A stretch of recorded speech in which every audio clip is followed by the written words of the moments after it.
Shalom adik-adik, kita berjumpa kembali dalam Horas, Home Online Renungan Anak Sekolah Minggu. Malam ini kita sampai pada aspek buah roh kelemah lembutan.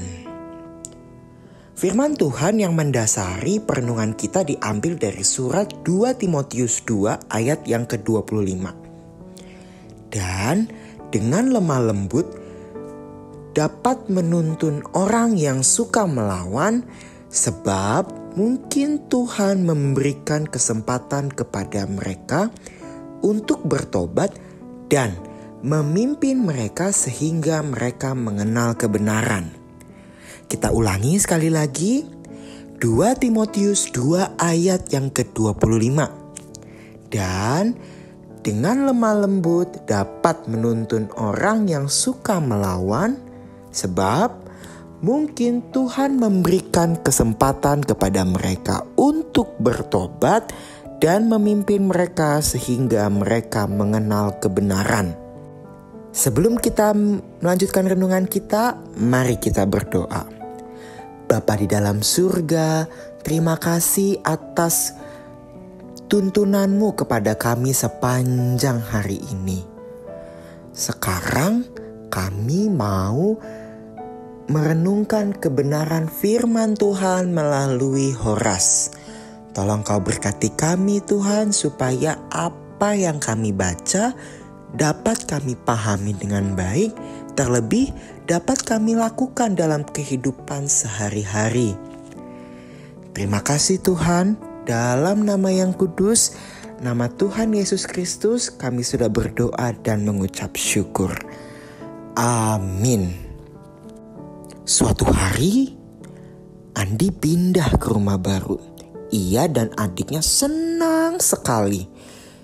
Soalnya, di lingkungan rumahnya yang baru itu ada taman bermain yang punya banyak peralatan bermain buat anak-anak. Sore itu, Andi sedang mengamati truk yang mengangkut barang-barang baru pesanan orang tuanya. Ada lemari baru, sofa baru, juga ada meja makan baru. Andi terheran-heran. Kenapa sih semua barang-barang yang baru itu terbungkus oleh bubble wrap plastik dan itu berlapis-lapis? Andi bertanya sama mamanya, "Mah, kenapa sih lemarinya itu dilapisin sama bubble wrap plastik sampai empuk begitu? Kan lemari kayu itu keras. Jadi kalau misalnya lemari kayu itu pun jatuh, dia gak akan pecah kayak kalau misalkan kita pakai gelas." Tanya Andi kepada mamanya.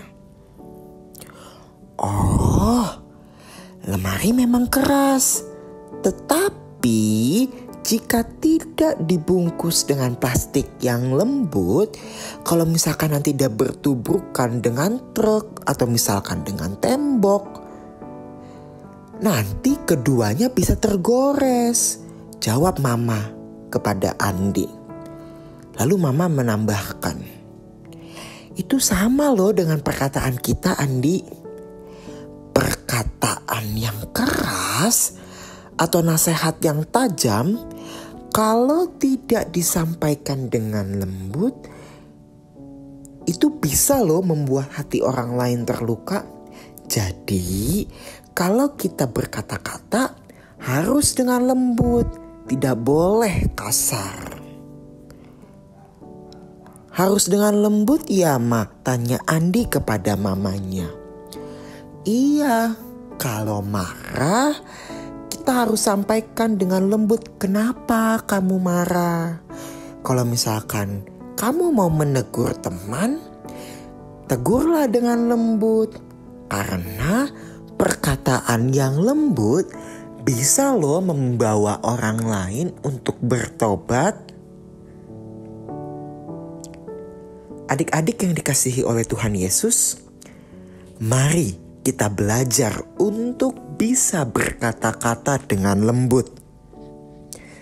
Karena perkataan yang lemah lembut akan memberikan kesempatan buat orang lain untuk bertobat dan mengenal firman Tuhan.